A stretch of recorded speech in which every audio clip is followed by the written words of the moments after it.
बिल्कुल राघवेंद्र, आप बने रहिए हमारे साथ। और यकीनन इस पूरे हत्याकांड में कई सारे खुलासे हुए। चौंकाने वाले खुलासे के बाद राजा और सोनम दोनों की मां हैरान है। सोनम की मां जहां निष्पक्ष जांच की मांग कर रही हैं, तो वहीं राजा की मां दोषियों को कड़ी सजा देने की बात कह रही हैं। गोविंद से हुई एक बिट्टी मिल गई है और वहाँ मिली और मैं जा रही हूँ, बस इतनी बात। वो गोविंद वहाँ के लिए निकल गया? हाँ निकल गया, बस ये मालूम। तो देखिए हम फिर से माता जी बस छोटी सी एक मिनट रुक जाना। देखिए हम एक मिनट रुक जाओ। हमारे साथ सोनम की माँ है, एक्सक्लूसिव बातचीत के लिए हम उनसे बात करते हैं। माता जी बहुत परेशान नहीं करेंगे, बस आपसे ये पूछना चाह रहे हैं क्या जानकारी आपके शुरुआत में आई? बस यही कि बिट्टी मिल गई है और वहाँ पे है और मैं जाऊँगा, बस मेरे पास। गोविंद ने आपको? हाँ बस। अच्छा, अब लेकिन एक और चीज आ रही है। अच्छा, दूसरा पहलू है कि शादी हंसी खुशी से, मतलब राजी सहमति से? सब राजी सहमति से हुई। पहले से दोनों एक दूसरे को जान रहे थे, फिर ऐसा कदम क्यों उठाया? अब मेरे को क्या मालूम, वो तो जब होएगा, जब वो हो सके सामने वाला उल्टा लगा रहा इल्जाम। अभी सब जांच होगी, जब पता पड़ेगी ना, हमको क्या मालूम। अभी भी सोनम के मुंह से उगलाओ कि राजा के साथ क्या हुआ था, क्योंकि लास्ट टाइम वो ही थी। और जब मैंने सोनम से बात करी थी, इसके बाद मैं राजा से बात करी थी 15 मिनट बाद, तो सोनम ने मेरे से हेलो नहीं बोला था कि मम्मी लो इनसे बात कर लो, डायरेक्ट उसको फोन दिया गया था। तो सोनम ही बता पाएगी कि क्या हुआ राजा के साथ। मैं सोनम के मुंह से ही सुनना चाहती हूँ। जो दावे मेघालय सरकार, मेघालय पुलिस कर रही है कि उसकी हत्या की गई और इसमें सोनम के साथ जो 3 लड़के थे वो इन्वॉल्व हैं और सोनम इन्वॉल्व है, कॉन्ट्रैक्ट किलिंग है, इस पर भरोसा हो रहा है?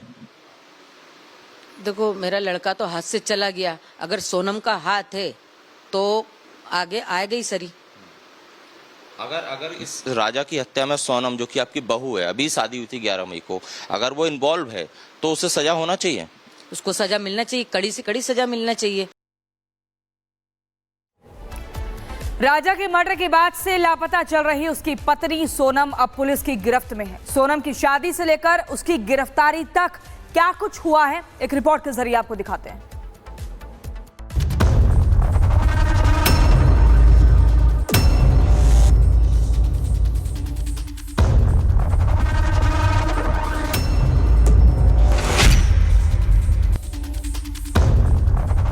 सोनम राजा की शादी, फिर राजा का खौफनाक अंत, और अब लापता चल रही सोनम की गिरफ्तारी। मेघालय पुलिस ने राजा रघुवंशी की हत्या मामले में बड़ी सफलता हासिल कर ली है।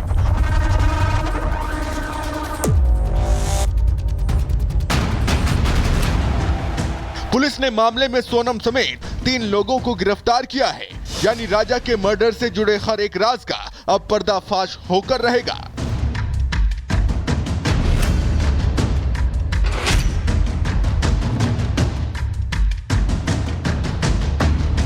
11 मई ही वो तारीख थी जिस दिन इंदौर के राजा ने सोनम का हाथ थामा था। दोनों शादी के बंधन में बंधे थे। फिर दोनों ने तय किया कि हनीमून के लिए वो मेघालय के शिलोंग जाएंगे।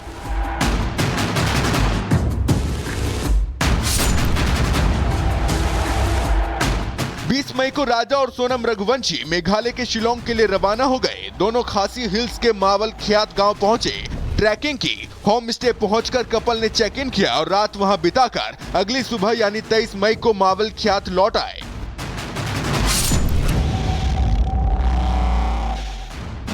23 मई तक दोनों की अपने परिवार वालों से बातचीत हो रही थी। दोनों अपने परिवार के संपर्क में थे, लेकिन अचानक ये संपर्क टूट गया और राजा और सोनम दोनों ही लापता हो गए। उनका कुछ पता नहीं चल रहा था और परिवार को दोनों की ही चिंता सता रही थी। 24 मई को पुलिस को सोहरारिम गांव में लावारिस स्कूटी खड़ी होने की खबर मिली, जिसकी जांच के बाद पता चला कि इसे सोनम और राजा ने ही रेंट पर लिया था।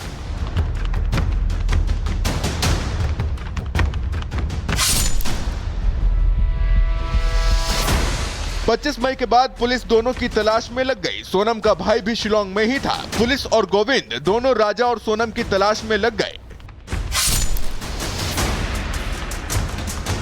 राजा और सोनम की तलाशी अभियान को तेज कर दिया गया। ड्रोन्स की मदद ली गई। तब वही सोडोंग फॉल्स के नीचे घाटी में एक लाश मिली जो काफी सड़ चुकी थी, जब शिनाख्त की गई तो पता चला कि ये शव राजा रघुवंशी का ही है।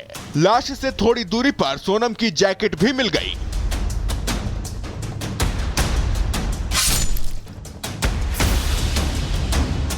सोनम और राजा का एक सीसीटीवी फुटेज सामने आया जिसमें सोनम वही जैकेट पहने नजर आई जो जैकेट राजा के लाश के पास से मिली थी। सीसीटीवी फुटेज में दिखा कि राजा जैसे ही होटल में बैग रखने के लिए दाखिल हुआ वैसे ही सोनम फोन पर किसी को मैसेज करने लगी, जिसके बाद सोनम पर शक और बढ़ गया।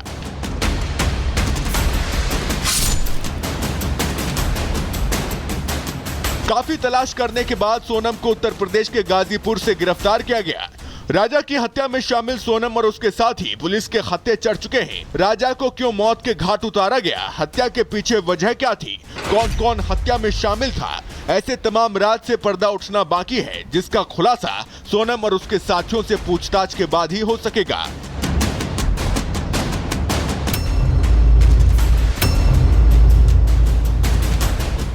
Bureau report, Republic Bharat.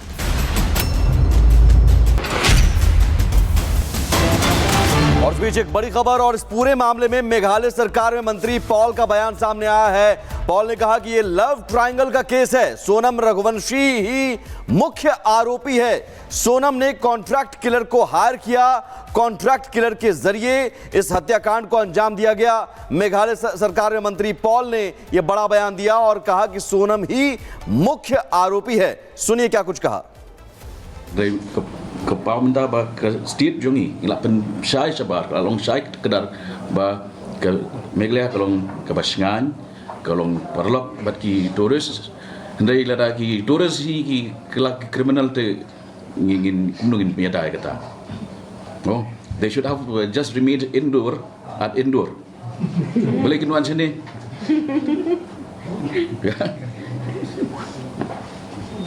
Apa yang? All right. Okay. Thank you. We'll keep updating you as and when more. और वहीं यूपी एडीजी अमिताभ यश का बड़ा बयान सामने आया है। गाजीपुर पुलिस के कस्टडी में सोनम है, जल्द ही सोनम की कस्टडी सौंप दी जाएगी मेघालय पुलिस को। यूपी पुलिस ने सोनम से कोई पूछताछ नहीं की है, यह बयान सामने आया, सुनिए। साथ अमिताभ यश सर हैं। सर, क्या जानकारी देंगे इस पूरे मैटर में? सोनम द्वारा स्वयं ही अपने परिजनों को सूचित किया गया था कि वो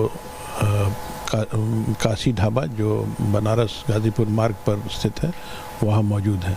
उनके परिजनों ने इंदौर पुलिस को सूचना दी और इंदौर पुलिस ने गाजीपुर पुलिस को बताया।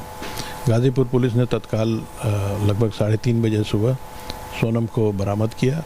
उसके बाद नेसेसरी लीगल फॉर्मेलिटीज़ के तहत उनका मेडिकल एग्जामिनेशन कराया गया है और उसके बाद उन्हें वन स्टॉप सेंटर पर रखा गया है। गाजीपुर पुलिस को ने एमपी पुलिस और मेघालय पुलिस को सूचना दे दी है। मेघालय पुलिस की टीम रास्ते में है और जैसे ही वो पहुंचते हैं उन्हें सोनम को हैंडओवर कर दिया जाएगा। उनके द्वारा ही आगे की नेसेसरी लीगल फॉर्मेलिटीज़ की जाएंगी। सर, वहाँ के कप्तान के द्वारा यह भी बताया गया कि सोनम से उनके परिजनों से वीडियो कॉन्फ्रेंसिंग के थ्रू बातचीत भी कराई गई, तो कहीं न कहीं पहचान भी पुख्ता हुई है और उनका स्वास्थ्य भी ठीक है। जी हाँ, इसमें कोई शक नहीं कि ये सोनम ही है और स्वास्थ्य परीक्षण में कोई भी मेडिकल कॉम्प्लिकेशन नहीं सामने आया है। क्या कहेंगे सर, थोड़ा सा ये जानकारी है कि शिलोंग से लेकर यहाँ तक की दूरी उन्होंने कैसे पूरी की? कह रहे हैं कि बदहवास अवस्था में आई थी, वहाँ पर रात में पहुँची थी, किस माध्यम से कैसे आई? चूँकि उनका कोई इंट्रोगेशन नहीं किया गया है और यूपी पुलिस किसी भी तरह से इस इन्वेस्टिगेशन में इसके पूर्व में जुड़ी नहीं रही है, इसलिए इन सवालों का जवाब अभी हम नहीं दे सकेंगे। उसके इंट्रोगेशन के बाद शिलोंग पुलिस इसकी पूरी जानकारी करने के बाद इन सवालों का जवाब दे पाएगी। सर, एक सवाल और कि जैसे मध्य प्रदेश और शिलांग की पुलिस तो इन्वॉल्व है इस मैटर को लेके, क्या यूपी पुलिस भी किसी मामले को लेकर इनके ऊपर FIR करेगी या कोई पूछताछ करेगी या किसी अपराध को लेकर आगे बढ़ेगी? इस पूरे केस की लीड इन्वेस्टिगेटर शिलोंग पुलिस ही है, उन्हीं के द्वारा पूरी विवेचना की जा रही है और उनके पास ही सारी जानकारियाँ हैं, तो उन्हीं के द्वारा सारी कार्रवाई आगे भी की जाएगी। यूपी पुलिस से जो भी असिस्टेंस की आवश्यकता होगी वो हम प्रोवाइड करेंगे। यानी कि आप लोगों से जो भी मदद लेना चाहेंगे